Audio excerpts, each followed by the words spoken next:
بسم اللہ الرحمن الرحیم الحمد للہ رب العالمین والصلاة والسلام علی سید الانبیاء والمرسلین اما بعد فاعوذ باللہ من الشیطان الرجیم بسم اللہ الرحمن الرحیم در مختار بما فتاوی شامی سے کتاب الطہارت کے مسائل کا مطالعہ چل رہا ہے۔ کل وضو کے حوالے سے کچھ چیزیں ہم نے پڑھی تھی،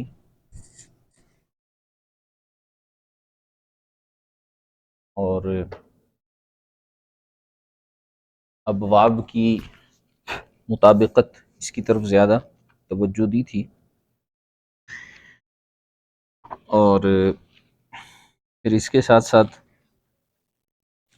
جو ارکان وضو ہیں ان کو ہم نے دیکھا تھا۔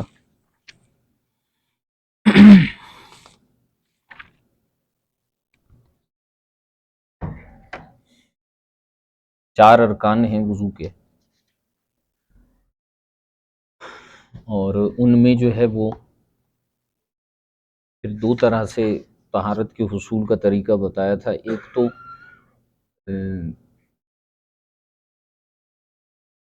مسح ہے اور ایک ہے غسل،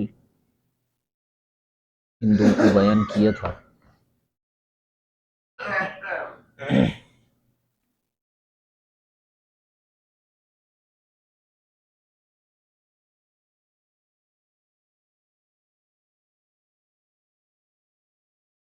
چہرے کے حدود بتائے تھے، اور جو اعضاء وضو میں جو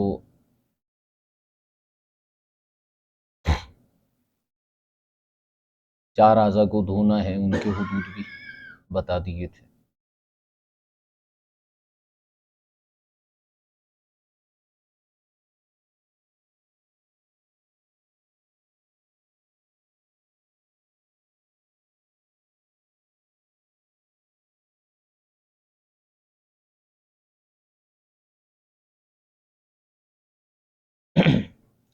سنن وضو آج ہم ان کو دیکھیں۔ اچھا، اس میں جو احتیاطی مسائل ہیں وہ آپ باہر شریعت وغیرہ سے دیکھ سکتے ہیں، جیسے دھونے میں جو ہے وہ کوئی حصہ دھلنے سے نہ رہ جائے، اور سر کا مسح کرنا ہے تو چوتھائی سر کا مسح فرض ہے، اور مکمل سر کا مسح جو ہے وہ سنت ہے۔ یہ چیزیں بھی ذہن میں رکھنی چاہیے۔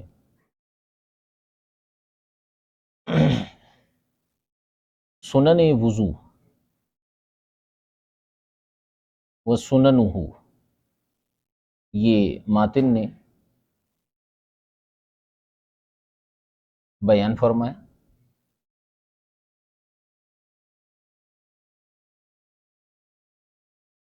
اچھا، اس سے پہلے اوپر یہ تھوڑا سا فروعی مسائل یہ ایک تو دیکھ لینا۔ فی اعضائہ شقاق غسلہ،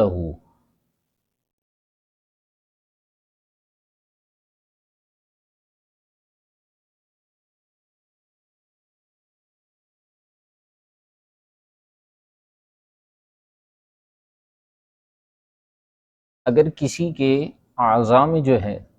وہ پھٹن ہے، یعنی اعضاء جو ہیں وہ کھال پھٹ گئی ہے، تو فرماتے ہیں کہ غسلہ، اس کو دھوئے، ان قدرہ، اگر اسے قدرت حاصل ہے، وَإِلَّا مَسَحَهُ، ورنہ جو ہے وہ صرف مسح کرے گا۔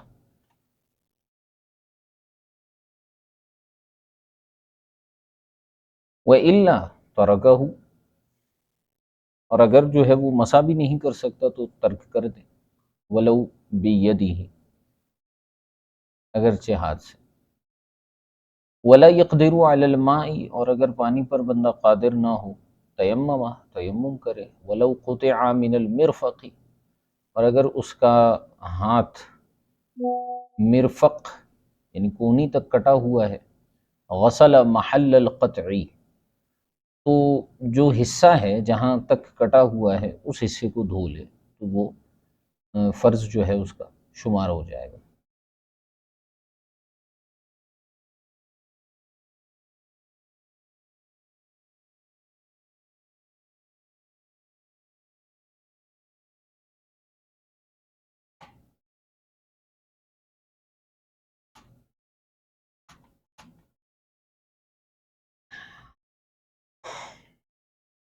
اسی طرح بعض اوقات ایک اور مسئلہ ہوتا ہے، ولو خلق لہو یدانی و رجلانی،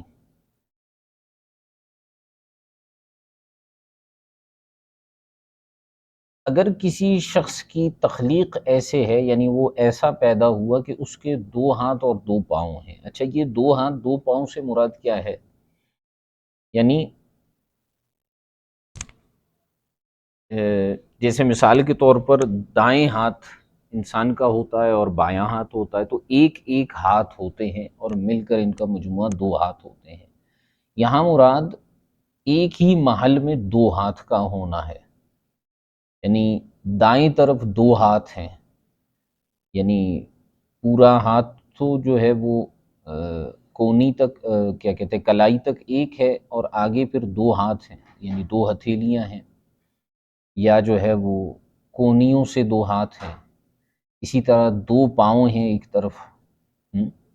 اگر اس طرح ہے تو فرماتے ہیں کہ فلو، اب اس میں اصول اور قاعدہ یہ بنے گا، فلو یبطشو بہما، تو اگر ان دونوں ہاتھوں سے وہ کام کرتا ہے، پکڑتا ہے، تو غسلہما، وضو میں ان دونوں کو دھونا اس کے لیے فرض ہوگا، ولو باحداہما، اور ایک ہاتھ کام نہیں کرتا، وہ بالکل شل ہے، اس میں حرکت نہیں ہوتی، اور دوسرے ہاتھ میں ہوتی ہے، تو فہی الاصلیت،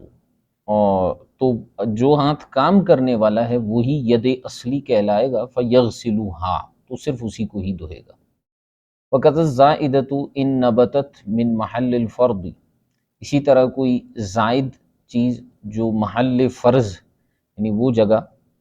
جو وضو میں دھونا فرض ہے، وہاں پر کوئی زائد گوشت کا لوتھڑا ہے یا زائد انگلی ہے، جیسے فرمایا کہ اسبوع و کف زائدین، جیسے اضافی انگلی ہوتی ہے، 5 کی جگہ 6 ہوتے ہیں،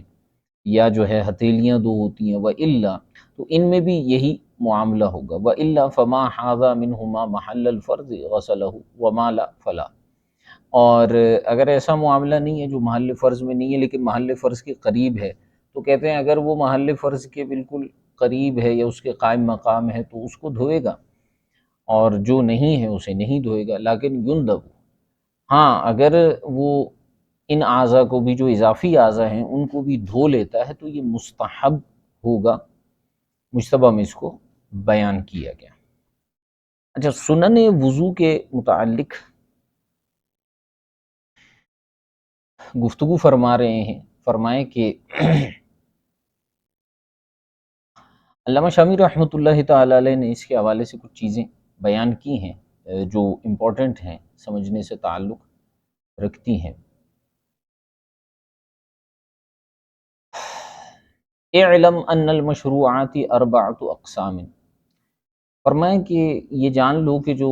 مشروعات ہیں، شریعت نے جن چیزوں کا حکم دیا ہے یا جن چیزوں کو مشروع کیا گیا ہے، وہ 4 اقسام پر مشتمل ہیں، فرض و واجب و سنت و نفل، فرض ہے، واجب ہے، سنت ہے اور نفل ہے۔ فما کان فعلہ اولا من ترکہ مع منع الترک، فرماتے ہیں وہ قسم کہ جس کا کرنا اس کے نہ کرنے سے زیادہ بہتر ہے، اور ساتھ ساتھ اس کے ترک کو بھی منع کیا گیا ہے کہ بندہ اس کو ترک نہ کرے، جس کا 2 باتیں ہیں، جس کا کرنا نہ کرنے سے بہتر ہے اور جس کے نہ کرنے سے منع کیا گیا ہے، تو ان ثبت بدلیل قطعی، 3 باتیں اب ہو گئیں۔ نمبر 1، جس کا کرنا نہ کرنے سے بہتر، نمبر 2، جس کے نہ کرنے سے منع کیا گیا ہے، اور نمبر 3 اگر وہ ان دونوں کنڈیشنز کے ساتھ ساتھ دلیل قطعی سے ثابت ہے ففرض، تو وہ فرض ہے۔ اچھا، دوسری بات، جس کا کرنا نہ کرنے سے بہتر ہے اور اس کے نہ کرنے سے منع کیا گیا ہے، لیکن وہ دلیل قطعی سے نہیں بلکہ ظنی سے ثابت ہے، فواجب، تو وہ واجب ہے۔ وہ بلا منع ترکی، تیسری صورتحال یہ بنتی ہے کہ جس کا کرنا نہ کرنے سے تو بہتر ہے لیکن اس کے نہ کرنے سے منع نہیں کیا گیا، ترک سے منع نہیں کیا گیا، تو اب اس میں دو کنڈیشن بنتی ہیں۔ ان کان مما واظب علیہ الرسول صلی اللہ علیہ وسلم، اگر یہ ایسا عمل ہے جس پر حضور علیہ الصلوۃ والسلام نے مواظبت فرمائی، ہمیشگی فرمائی، اب الخلفاء الراشدون من بعدہ، یا نبی پاک علیہ الصلوۃ والسلام کے خلفاء راشدین نے اس کے بعد اس پر مواظبت فرمائی، ہمیشگی فرمائی، فسنت، تو وہ سنت ہے، وَإِلَّا فَمَنْدُوبٌ، اور اگر ایسا نہیں، یعنی کیا ہے کہ کرنا نہ کرنے سے بہتر ہے اور اس کے نہ کرنے سے منع بھی نہیں کیا گیا، یعنی ترک سے منع بھی نہیں کیا گیا، اور حضور علیہ الصلوۃ والسلام یا خلفۂ راشدین سے اس کی مواظبت بھی ثابت نہیں ہے، فمندوب، تو وہ مستحب ہے، ونفل، یا نفل ہے۔ ٹھیک ہو گیا؟ اب یہاں پر جو ہے وہ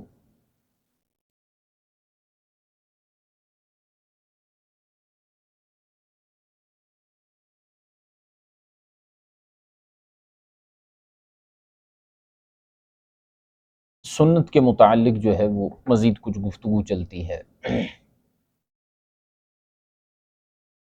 اچھا، فرض کے بعد جس طرح سے ہم نے نیچے علامہ شامی نے بھی اس بات کو بیان کیا کہ فرض کے بعد جو مرتبہ آتا ہے وہ واجب کا آتا ہے، لیکن وضو ایک ایسا عمل ہے،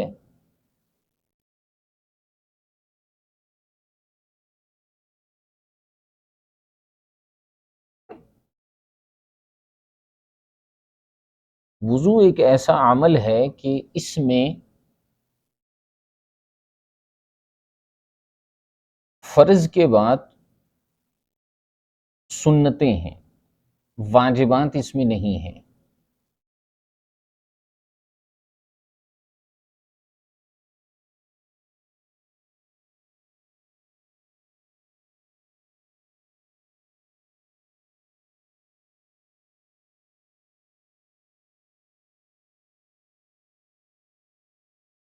ٹھیک ہے۔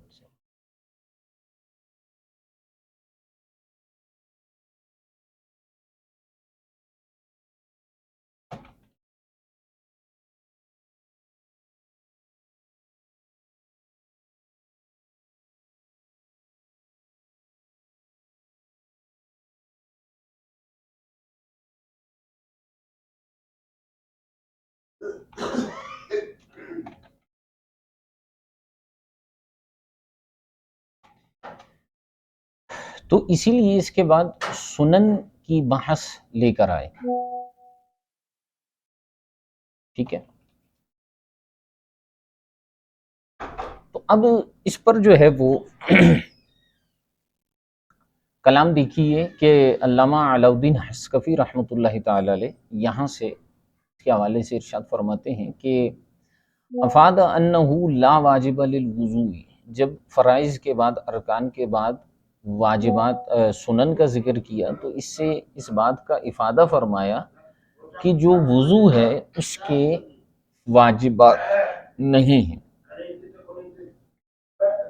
ٹھیک ہے، ولا للغسل، اور غسل کے لیے بھی جو ہے وہ واجبات نہیں ہیں، وَإِلَّا لَقَدَّمَهُ، اگر ان کے واجبات ہوتے تو سنتوں پر ان کو مقدم کرتے مصنفین اور فقہاء۔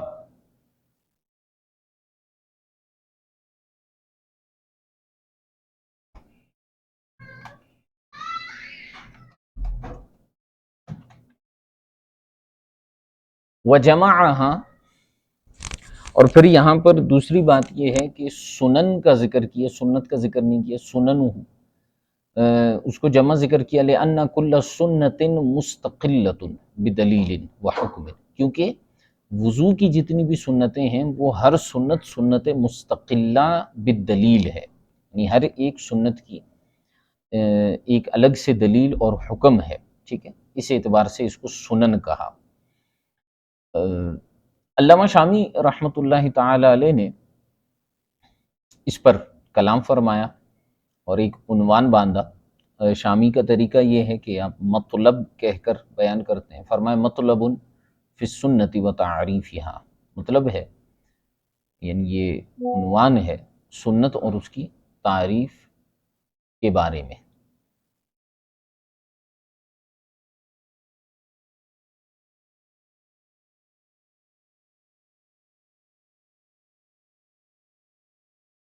تو ارشاد فرمایا کہ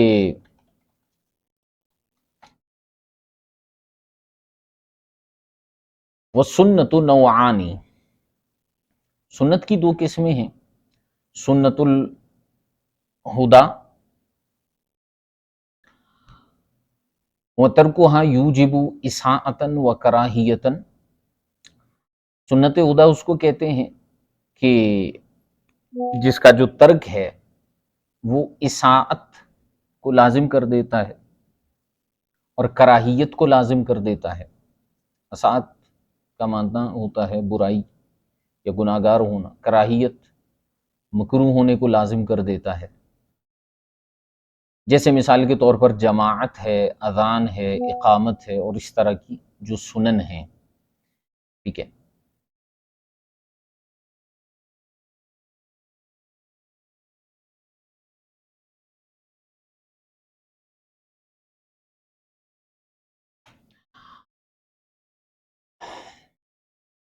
اب جماعت کو اگر کوئی ترک کرتا ہے، اذان کو ترک کر دیتا ہے، اقامت کو ترک کر دیتا ہے، تو ہیں یہ سنتیں، لیکن ان کے ترک میں کراہیت تحریمیہ ہوگی یا جو ہے وہ اساءت ہوگی، ٹھیک ہے۔ دوسری جو کیٹیگری ہے سنت کی وہ ہے سنن زوائد، یا جس کو سنت زوائد کہا جاتا ہے۔ ان کے بارے میں فرمائے کہ وَتَرْكُهَا لَا يُوجِبُ ذَلِكَ، کہ ان کے ترک سے کراہیت لازم نہیں آتی، ٹھیک ہے۔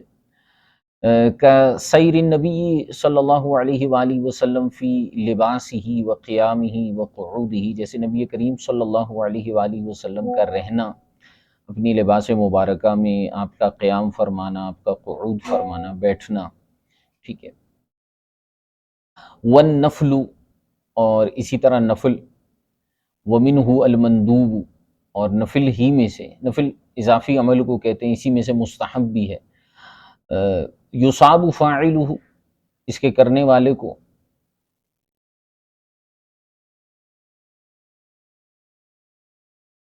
ثواب ملے گا،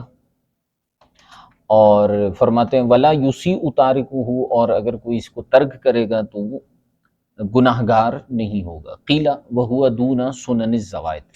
اور ایک قول یہ بھی ہے کہ یہ سنن زوائد کے علاوہ کے جو افعال ہیں وہ ہیں، ٹھیک ہے۔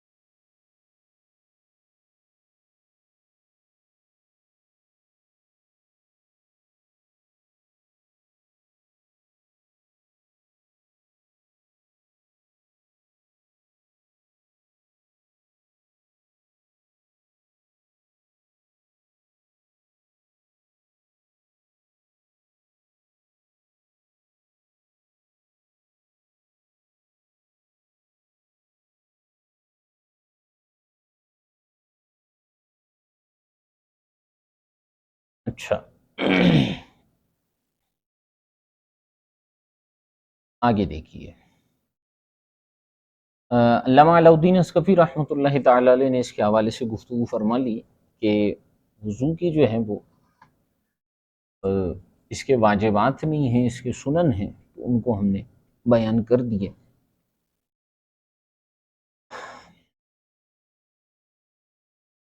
وحکمہا، اس کی جو سنتیں ہیں ان کا حکم کیا ہے؟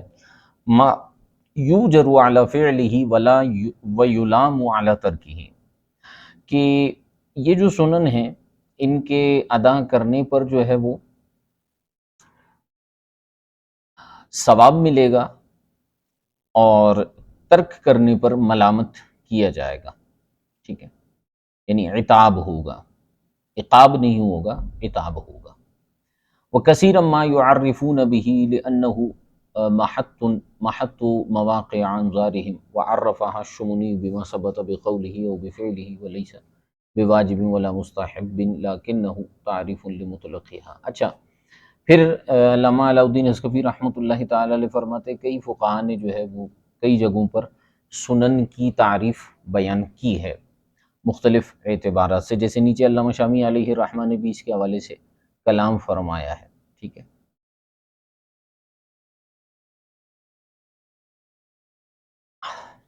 اب یہاں سے اس مقام سے ماتن جو ہے وہ وضو کی سنتیں بیان کریں گے۔ البدایۃ بالنیت، وضو کی ایک سنت یہ ہے کہ نیت سے ابتدا ہو، ٹھیک ہے، ای نیت عبادت، عبادت کی نیت ہو، لا تصح الا، ایسی عبادت کی نیت ہو کہ لا تصح الا بالطہارۃ، جو کہ طہارت کے بغیر نہیں ہو سکتی، تو اس عبادت کی نیت کرے، کوضوء او رفع حدث او امتثال امر، جیسے وضو کرنے کی نیت یا حدث کو دور کرنے کی، بے وضو ہونے کو دور کرنے کی نیت، یا اللہ تبارک و تعالیٰ کا جو حکم ہے یا ایھا الذین آمنوا اذا قمتم الی الصلاۃ فاغسلوا وجوہکم وایدیکم، اس امر کی کا امتثال اور بجاوری کرنے کی نیت ہو۔ وصرحوا، اور فقہاء نے اس بات کی صراحت کی ہے کہ انہا بدونہا لیس بعبادت، نیت کے بغیر وضو عبادت نہیں ہے۔ ویأثم بترکہا، بعض نے یہاں تک کہہ دیا کہ نیت کو ترک کرنے سے بندہ گناہ گار بھی ہوگا۔ وبأنہا فرض فی الوضوء المأمور بہ، اور بعض نے یہ بھی کہا ہے کہ یہ وضوء معمور بہ، یعنی وہ وضو جس کا حکم دیا گیا ہے اس میں نیت کرنا فرض ہے، یعنی نماز کے لیے جو وضو ہے۔ وفی التوضؤ بسؤر حمار ونبیذ تمر کالتیمم، اور اسی طرح خچر کے جھوٹے سے وضو کرنا یا جو ہے نبیذ تمر سے وضو کرنا، یہ تیمم کی طرح، تو اس میں بھی نیت کو بعض نے فرض قرار دیا ہے۔ وبأن وقتہا عند غسل الوجہ، اور یہ بھی بیان کیا کہ یہ جو ابتدا ہوگی اس وقت آیا ہاتھ دھونے سے پہلے یا اس وقت جو ہے وہ نیت کرے گا یا کس وقت کرے گا، تو بعض نے یہ صراحت کی ہے کہ جب وضو کے فرائض شروع ہوں گے تو اس وقت جو ہے وہ نیت کرنا جو ہے بندہ کرے گا، لیکن زیادہ معتمد قول یہی ہے کہ بالکل ابتدا سے ہی جو ہے وہ ہاتھ دھونے سے پہلے یا ہاتھ دھوتے وقت جو ہے وہ وضو کی نیت کرے گا۔ وفی الاشباء، اشباء والنظائر میں یہ بات لکھی ہوئی ہے کہ ینبغی ان تکون عند غسل الیدین للرسغین، کلائیوں تک ہاتھ دھوتے وقت جو ہے وہ نیت کرنی چاہیے، یہ اشباء والنظائر میں ہم پڑھ چکے ہیں۔ لینال ثواب السنن، تاکہ اس کو سنتوں کا ثواب بھی ملے۔ اب اگر وہ جو ہے وہ فرائض سے پہلے نیت کر لیتا ہے تو ان فرائض میں اسے ثواب تو ملے گا، اس سے پہلے جو ہاتھ دھونے کی سنت ہے اور کلی کرنا ہے، ناک میں پانی چڑھانا ہے، اس کی اسے جو ہے ان سنتوں کا ثواب نہیں ملے گا کیونکہ نیت نہیں کی تھی۔ تو اس لیے علامہ ابن نجیم مصری علیہ الرحمہ نے یہی فرمایا تھا کہ بہتر یہ ہے اور زیادہ معتمد بھی یہی ہے کہ وضو کے بالکل ابتدا میں ہی وضو کی نیت کی جائے، ٹھیک ہے۔ قلت لیکن فی القحستانی، علامہ علاء الدین حصکفی فرماتے ہیں کہ قحستانی میں تو یہ ہے کہ وہ محلها قبل سائر السنن، تمام سنتوں سے پہلے ہی نیت کی جائے، یہی اس کا محل ہے، جیسے کہ تحفہ کے اندر بھی مذکور ہے، ٹھیک ہے۔ فلا تسن عندنا قبیل غسل الوجہ، لہذا ہمارے نزدیک چہرہ دھونے سے کچھ دیر پہلے جو ہے وہ سنت نہیں ہوگا نیت کرنا، کما تفرض عند الشافعی، جس طرح سے شوافی کے ہاں یہ فرض ہے، ٹھیک ہے۔ اچھا، اس کے بعد یہاں سے دیکھیے والبداءۃ بالتسمیۃ قولا، دوسری سنت وضو کی یہ ہے کہ ابتدا کرے گا بسم اللہ سے، اور بسم اللہ پڑھتے ہوئے قولاً، یعنی بسم اللہ پڑھ کر ابتدا کرے گا۔ وَتَحْصُلُ بِكُلِّ ذِكْرٍ، اور یہ جو ابتدا ہے تسمیہ والی، یعنی ایک تو یہ ہے کہ بسم اللہ پڑھے گا، اور ایک یہ ہے کہ اللہ تبارک و تعالیٰ کا کوئی بھی ذکر کرے اس سے بھی یہ سنت حاصل ہو جائے گی۔ علامہ شامی نے نیچے لکھا ہے فَلَوْ كَبَّرَ أَوْ حَلَّلَ أَوْ حَمِدَ كَانَ مُقِيمًا لِلسُّنَّةِ، یعنی لِأَصْلِهَا وَكَمَالِهَا بِمَا يَأْتِي۔ فرماتے ہیں کہ اگر وہ تکبیر کہے گا، تحلیل کہے گا، اللہ اکبر کہہ کر شروع کرے گا وضو، یا لا الہ الا اللہ کہتے ہوئے شروع کرے گا، یا الحمدللہ کہتے ہوئے شروع کرے گا، تو یہ بھی سنت کے ہی قائم مقام ہو جائے گا، ٹھیک ہے۔ لیکن الوارد عنہ علیہ الصلاۃ والسلام بسم اللہ العظیم والحمد للہ علی دین الاسلام، نبی کریم صلی اللہ علیہ وآلہ وسلم سے جو مروی ہے وہ ہے بسم اللہ العظیم والحمد للہ علی دین الاسلام، یہ پڑھے گا اور ابتدا کرے گا۔ اچھا، علامہ شامی نے اس کے حوالے سے بھی کلام کیا، قال فی الفتح فتح القدیر میں ہے کہ لفظها المنقول عن السلف، جو تسمیہ کے الفاظ جو اسلاف سے منقول ہے، وقیل عن النبی صلی اللہ علیہ وسلم، نبی کریم علیہ الصلوۃ والسلام سے بھی جو منقول ہے، بسم اللہ العظیم والحمد للہ علی الاسلام، اس میں دین کے الفاظ نہیں ہیں۔ قیل الافضل بسم اللہ الرحمن الرحیم، اور بعض فقہاء نے یہ بھی کہا ہے کہ سب سے زیادہ افضل ہے بسم اللہ الرحمن الرحیم پڑھنا بعد التعوذ اعوذ باللہ من الشیطان الرجیم پڑھنے کے بعد، ٹھیک ہے۔ وفی المجتبیٰ، مجتبیٰ میں یہ ہے کہ یجمع بینہما، اعوذ باللہ اور بسم اللہ کو جمع کرے گا۔ وفی شرح الہدایہ للعینی، امام بدر الدین عینی نے ہدایہ شریف کی شرح بنایہ میں لکھا ہے، نبی کریم صلی اللہ علیہ وسلم سے جو مروی ہے وہ ہے بسم اللہ والحمد للہ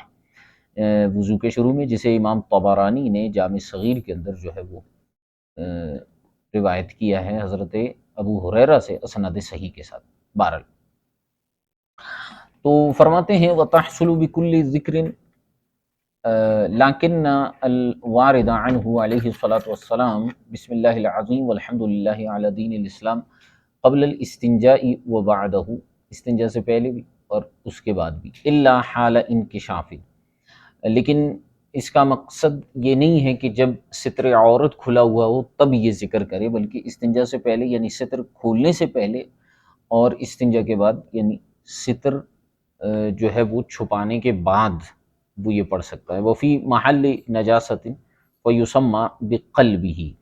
اور اگر کوئی محل نجاست ہے، جیسے بعض اوقات اٹیچ باتھ روم ہوتے ہیں اور وہیں پر وضو کی جگہ ہوتی ہے، تو وہاں پر جو ہے وہ اپنے دل میں پڑھے گا، قولاً نہیں پڑھے گا۔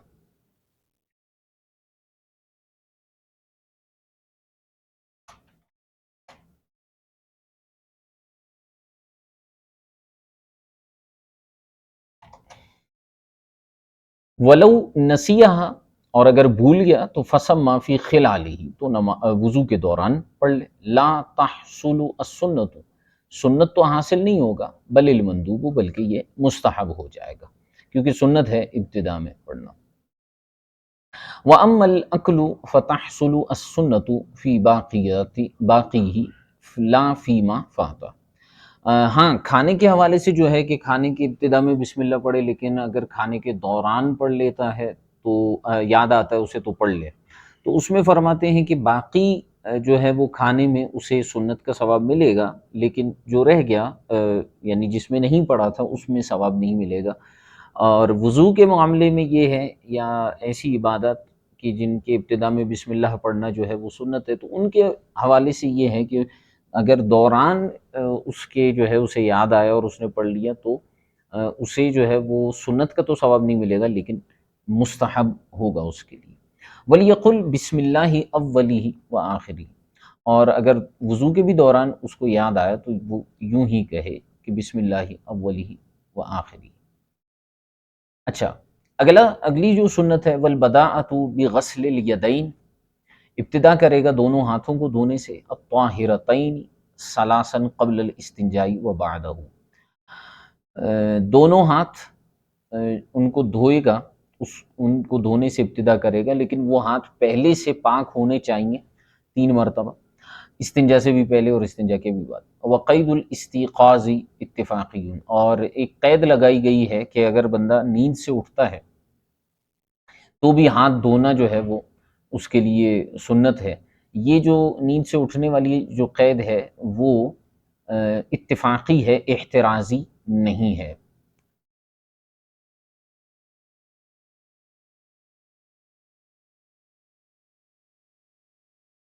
یہ جو ہے وہ بعض فقہا نے اس کی لگائی ہے قید کہ جاگنے سے کے بعد بھی 3 مرتبہ ہاتھ دھوئے گا۔ ہدایت شریف میں بھی ہے، کیونکہ یہ صحیحین کی ایک حدیث مبارکہ ہے، اذا استيقظ احدكم من منامه فلا يغمس يده في الاناء حتى يغسلها۔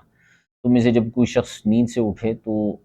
برتن میں اپنا ہاتھ داخل نہ کرے یہاں تک کہ اسے دھو لے۔ مسلم شریف میں یہ ہے کہ حتى يغسلها ثلاثا فانه لا يدري اين باتت يده، کہ وہ 3 مرتبہ اپنے ہاتھوں کو دھوئے، کیونکہ وہ نہیں جانتا کہ اس کے ہاتھوں نے رات کہاں گزاری ہے۔ ٹھیک ہے، تو یہ جو قید ہے کہ نیند سے اٹھنے کے بعد 3 مرتبہ ہاتھ دھوئے، یہ اتفاقی ہے، احترازی نہیں ہے۔ وَلِذَا لَمْ يَقُلْ قَبْلَ إِدْخَالِهِمَا الْإِنَاءَ، اسی وجہ سے ماتن نے یہاں پر یہ نہیں کہا کہ برتن میں داخل کرنے سے پہلے ہاتھوں کو دھوئے، لِأَلَّا يُتَوَہَّمَ اخْتِصَاصُ السُّنَّةِ بِوَقْتِ الْحَاجَةِ لِأَنَّ مَفَاہِيمَ الْكُتُبِ حُجَّةٌ۔ اچھا جی، اس کے بعد جو ہے وہ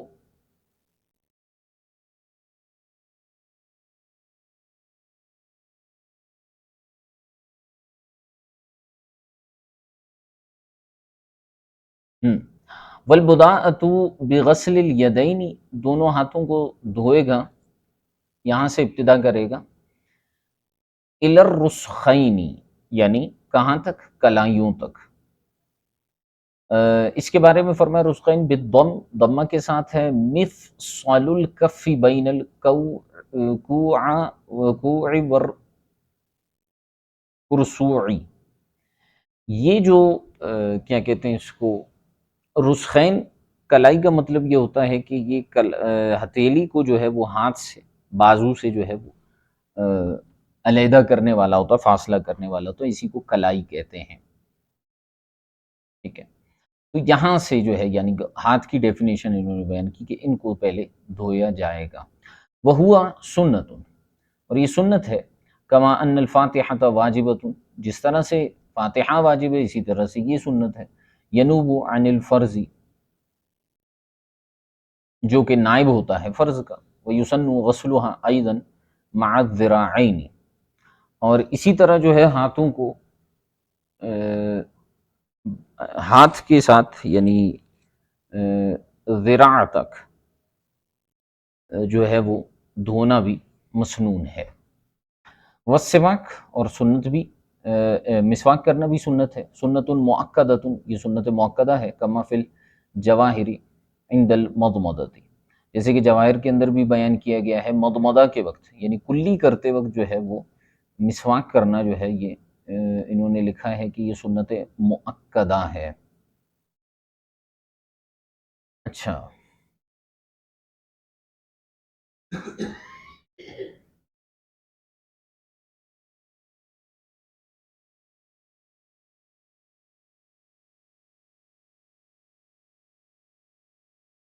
لیکن علامہ شامی رحمۃ اللہ تعالیٰ علیہ نے اس پر جو ہے وہ کلام کیا ہے، فرمایا کلی کرتے وقت یہ سنت مؤکدہ ہوگا، اور اگر جو ہے وہ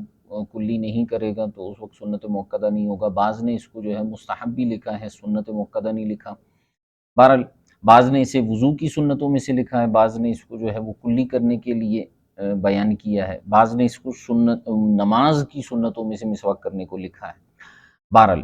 اس پر مختلف طرح سے کلام ہے۔ والسواک سنت مؤکدۃ کما فی الجواہر عند المضمضہ،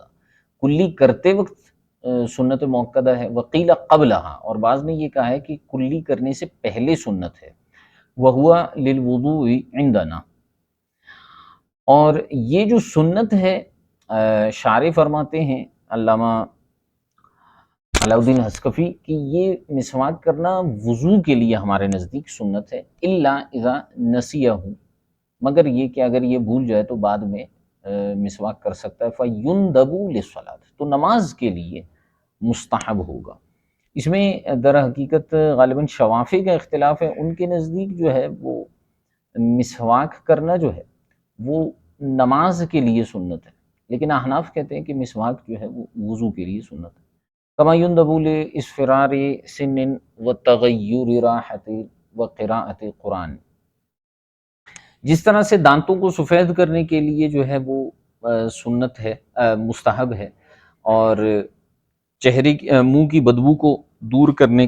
کے لیے مستحب ہے، قرآن کی تلاوت کرنے کے لیے مستحب ہے، اسی طرح سے نماز کے لیے بھی مستحب ہے، اور سنت ہے وضو کرتے وقت، کلی کرتے وقت۔ وَأَقَلُّهُ ثَلَاثٌ فِي الْأَعَالِي وَثَلَاثٌ فِي الْأَسَافِلِ، اور مسواک کی جو کم سے کم مقدار ہے وہ یہ ہے کہ اوپر کے دانتوں میں 3 مرتبہ اور نیچے کے دانتوں میں 3 مرتبہ کریں۔ بِمِيَاهٍ ثَلَاثَةٍ، 3 الگ پانیوں کے ساتھ۔ وَنُدِبَ إِمْسَاكُهُ بِيُمْنَاهُ وَكَوْنُهُ لَيِّنًا مُسْتَوِيًّا بِلَا عُقَدٍ،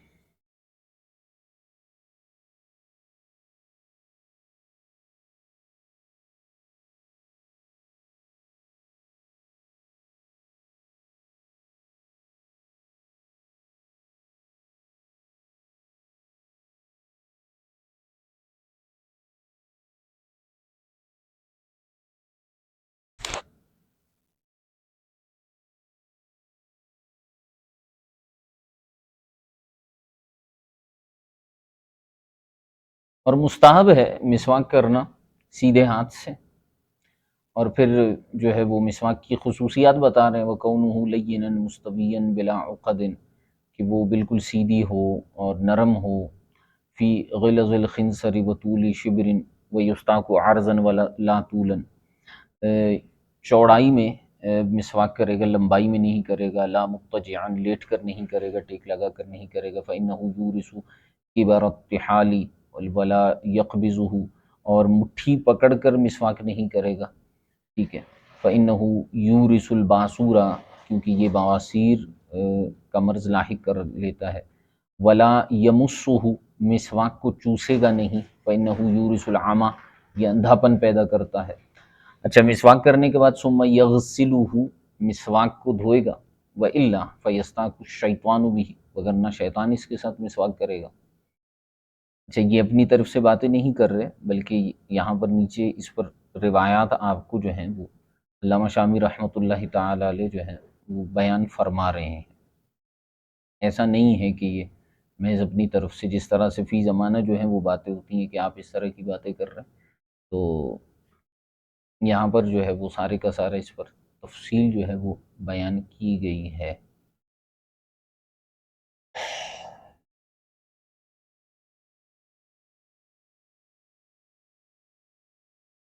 ولا یزاد علی الشبر، ایک مٹھی سے زیادہ مسواک کی مقدار نہیں ہونا چاہیے، فإلا الشیطان یرکب علیہ ولا یدعہ بل ینصبہ، زمین پر ایسے ہی نہیں رکھے گا بلکہ کھڑے ہونے کی حالت میں جو ہے وہ مسواک کو رکھے گا، وإلا فخطر الجنون، وگرنہ جو ہے جنون یعنی پاگل پن کا خطرہ ہوگا، ویکرہ بمؤذی ویحرم بذی سم، اور ایسی چیز سے مسواک کرنا مکروہ ہے جو تکلیف دینے والی ہو، نقصان دینے والی ہو، اور زہریلے درخت وغیرہ کی لکڑی سے جو ہے وہ مسواک کرنا حرام ہے، ٹھیک ہے۔ ومن منافعہ، اور اس کی فوائد میں سے کیا ہے، انہ شفاء لما دون الموت، موت کے علاوہ ہر مرض کی شفا ہے اس میں، ومذکر للشہادۃ عندہ، موت کے وقت جو ہے وہ کلمہ یاد کرانے والی چیز ہے، وعند فقدہ او فقد اسنانہ تقوم الخرقۃ الخشنۃ، اور اگر مسواک نہ ہو یا جو ہے دانت ہی نہ ہو تو تقوم الخرقۃ الخشنۃ، تو نرم کپڑا جو ہے وہ اس کے قائم مقام ہو سکتا ہے، اول اصبع مقامہ، یا پھر انگلیوں کے ذریعے جو ہے وہ دانتوں کو صاف کرے گا، کما یقوم العلق مقامہ للمرأۃ مع القدرۃ علیہ۔ اچھا، یہ ایک سنت بیان کیا، وغسل الفم ای استیعابہ، منہ دھونا، منہ سے مراد کلی کرنا، یہ بھی سنت ہے، ولہذا عبر بالغسل، اسی وجہ سے ماتن نے سے غسل کہا ہے، اس کو صرف جو ہے وہ مسا وغیرہ نہیں کہا، پورے منہ کا جو ہے پورے منہ کو دھوئے گا یعنی کلی کرے گا، ٹھیک ہے۔ بمیاہ ثلاثت، تین الگ الگ پانیوں کے ساتھ، یعنی تین مرتبہ کلی کرے گا، والانفی، اور ناک کو بھی دھوئے گا، ببلوغ الماء المارن بمیاہ، ایک ہی مرتبہ پانی سے ناک کو جو ہے وہ ناک میں پانی چڑھائے گا، وہما سنتان مؤکدتان، یہ دونوں سنت مؤکدہ ہیں، مشتملتان علی سنن خمس، یہ پانچ سنتوں پر مشتمل ہے، یہ دو سنتیں پانچ سنتوں پر مشتمل ہیں۔ ان میں کیا کیا ہے؟ الترتیب، ترتیب ہونی چاہیے، تسلیس ہونی چاہیے، تجدید ماء ہونی چاہیے، وفعلہما بالیمنی، اور سیدھے ہاتھ سے ہونی چاہیے۔ کون سی والی دو سنتیں؟ ایک ہے جو اللہ آپ کا بھلا کرے مسواک کرنا، اور دوسرا کلی کرنا، ان دو سنتوں کی بات ہو رہی ہے، ناک میں پانی چڑھانے کی بات نہیں ہو رہی۔ مسواک کرنا اور کلی کرنا یہ پانچ سنتوں پر مشتمل ہے کہ ان میں پہلے ترتیب ہوگی، تسلیس ہوگی، ہر بار نیا پانی ہوگا اور سیدھے ہاتھ سے کیا جائے گا۔ ومبالغۃ فیہما بالغرغرۃ، اور پھر کلی کرنے میں جو ہے وہ غرغرہ کے ذریعے سے جو ہے وہ مبالغہ کیا جائے گا، وہ مجاوزۃ المارنی، اور ناک میں پانی چڑھاتے ہوئے جو ہے وہ مبالغہ کیا جائے گا، نرم ہڈی تک جو ہے وہ پانی پہنچایا جائے گا، لغیر الصائم، جو روزے دار نہیں ہے اس کے لیے ہے، جو روزے دار ہے اس کے لیے احتمال فساد ہے، اس وجہ سے وہ مبالغہ نہیں کرے گا۔ وَسِرُّ تَقْدِيمِهِمَا اعتبار اوصاف الماء، بہت خوبصورت بات علامہ علاء الدین اسقفی نے فرمائی ہے کہ ان سنتوں کو فرائض پر مقدم کیوں کیا گیا ہے۔ اس کی ایک حکمت اور وجہ اور راز بتاتے ہوئے ارشاد فرماتے ہیں کہ ان دونوں سنتوں کو فرائض کے اوپر اس لیے، یعنی کلی کرنا اور ناک میں پانی چڑھانا، اس کو فرائض پر اس لیے مقدم کیا گیا ہے تاکہ آپ کو اوصاف ماء یعنی پانی کے اوصاف کا پتہ چل جائے، لأن لونہ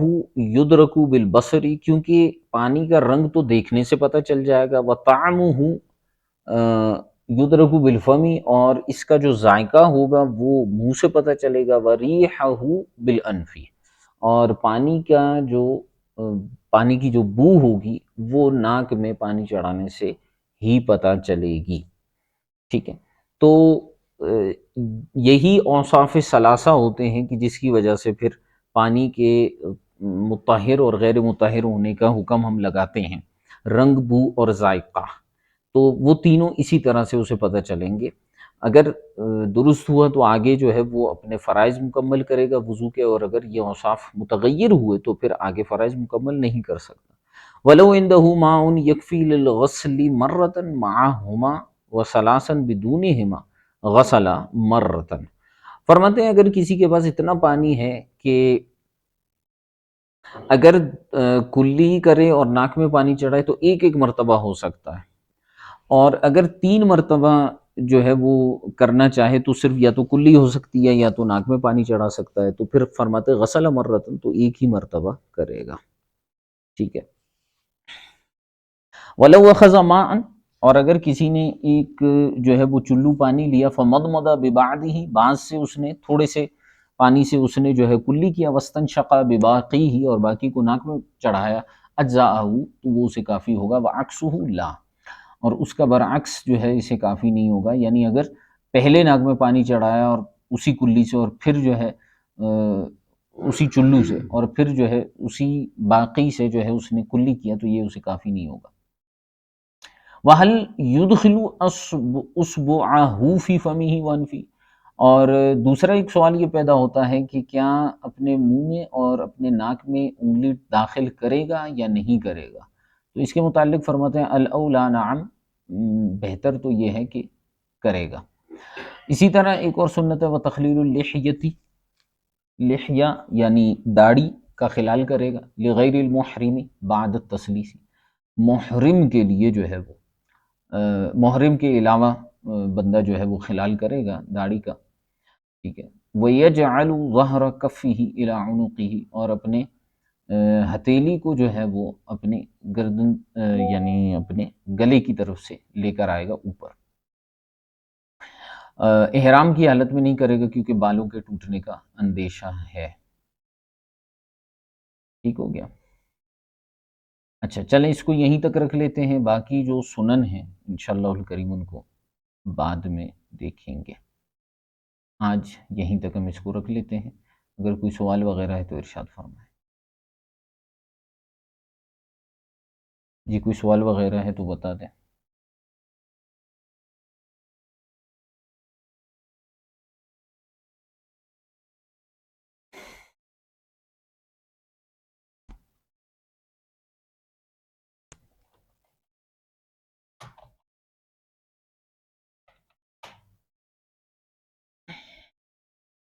کوئی سوال وغیرہ ہے کسی کا؟